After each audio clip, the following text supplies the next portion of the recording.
దేశవ్యాప్తంగా మోడీ ప్రభుత్వం అధికారంలోకి వచ్చిన తర్వాత 74 మంది ముస్లింలకు పద్మశ్రీ అవార్డులు ఇవ్వడం జరిగిందని బీజేపీ మైనార్టీ మోర్చా అధ్యక్షులు షేక్ బాబ్జీ తెలిపారు.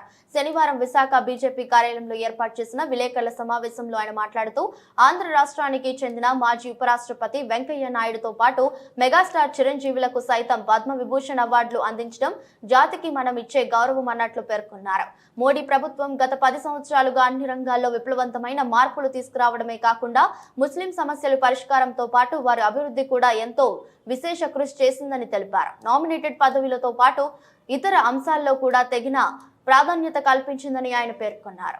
దేశానికి అత్యంత ప్రాముఖ్యం. భారత ప్రధాని నరేంద్ర మోడీ గారి నేతృత్వంలో భారత ప్రభుత్వం పద్మ విభూషణ్, పద్మభూషణ్, పద్మశ్రీల యొక్క అవార్డుల యొక్క ప్రకటన జరిగింది.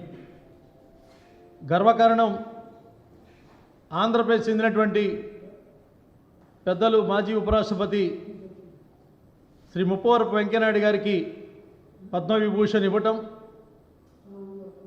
మన యొక్క తెలుగు జాతిని మనం గౌరవించినట్లు. అదేవిధంగా ప్రముఖ తెలుగు సినీ యాక్టర్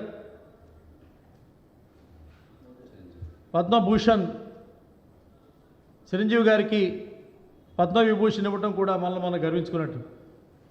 అయితే ఈ యొక్క పత్రికా సమావేశంలో ముఖ్యమైనటువంటి అంశం ఏంటంటే, భారత ప్రధానిగా నరేంద్ర మోడీ గారు అధికారం చేపట్టిన తర్వాత దాదాపు ఈ 10 సంవత్సరాల్లో 74 మంది ముస్లింలకి పద్మశ్రీలు ఇవ్వడం జరిగింది.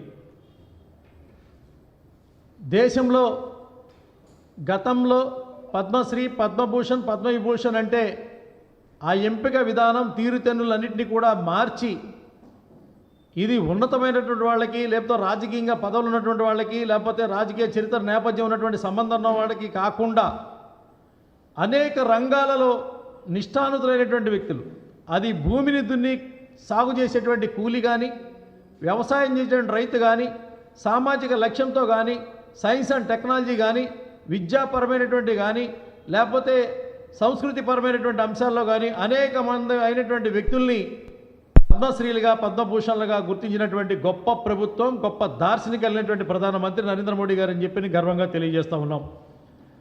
అదేవిధంగా ఆంధ్రప్రదేశ్లో కూడా ఏదైతే వెనకబడినటువంటి ముస్లిం అయినటువంటి షేక్ హసన్ గారు, ఆయనకి పద్మశ్రీ ఇవ్వడం జరిగింది. అదేవిధంగా తృణధాన్యాలకు సంబంధించినటువంటి నిపుణుడు ఖాదర్వలి గారు, వారికి పద్మశ్రీ ఇవ్వడం జరిగింది.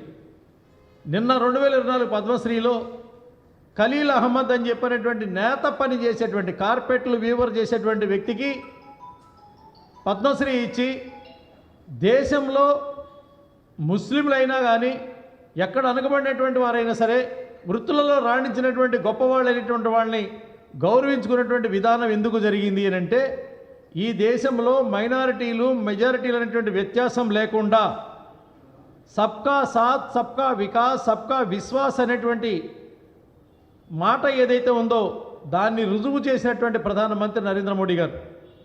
ఇది మనం ఊహించలేం.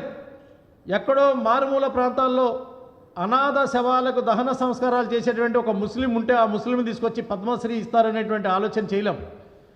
మొన్న ఎవరైతే ఒక యూపీ నుంచి ఒక ముస్లిం చెప్తా ఉన్నాడు, రసూల్ అహ్మద్ అని చెప్పని, నేను అనేక సార్లు పద్మశ్రీ కోసం నేను ప్రయత్నం చేశాను, నాకు అవ్వలేదు. నరేంద్ర మోడీ గారు వచ్చిన తర్వాత నేను ముస్లిం కాబట్టి నాకు ఎట్టి పరిస్థితిలో రాదు అనుకున్నాను. నా యొక్క ఆలోచనలు తల్లకిందులు చేస్తూ మీరు నాకు పద్మశ్రీ ఇచ్చారనంటే, దేశం చూసింది ఆయనలో ఉన్నటువంటి పనితనాన్ని, నైపుణ్యాన్ని, గొప్పతనాన్ని కానీ మతాన్ని కాదని చెప్పని రుజువు చేసినటువంటి ప్రధానమంత్రి నరేంద్ర మోడీ గారి యొక్క మాట ఆదర్శనీయమైనటువంటి అంశం. ఈ రోజున మైనారిటీల యొక్క అభ్యున్నతి దేశ సమాజంలో కలిసి జరగాలని చెప్పని భారతీయ జనతా పార్టీ కోరుకుంటూ ఉంటుంది. మెజారిటీల యొక్క అభివృద్ధి కూడా సమాజ అభివృద్ధిలో జరగాలని కోరుకుంటూ ఉంది. 140 కోట్ల మంది ఏదైతే భారతీయులు ఉన్నారో అందరూ అభ్యున్నతే నా లక్ష్యం అని చెప్పేటువంటి నరేంద్ర మోడీ గారి యొక్క నాయకత్వంలో ఆయన్ని ప్రశ్నించినటువంటి గతంలో ఒక మాట మీకు ముందుస్తూ ఉన్నాను. మీ మతం ఏమిటి అని ఆయన ప్రశ్నించినప్పుడు, ఏ మతానికి మీరు అనుకూలంగా పనిచేస్తారన్నప్పుడు భారత్ నా మతం అని చెప్పినటువంటి ప్రధానమంత్రి ఈ దేశ చరిత్రలో నరేంద్ర మోడీ గారు అని చెప్పని సందర్భంగా తెలియజేస్తా ఉన్నాను.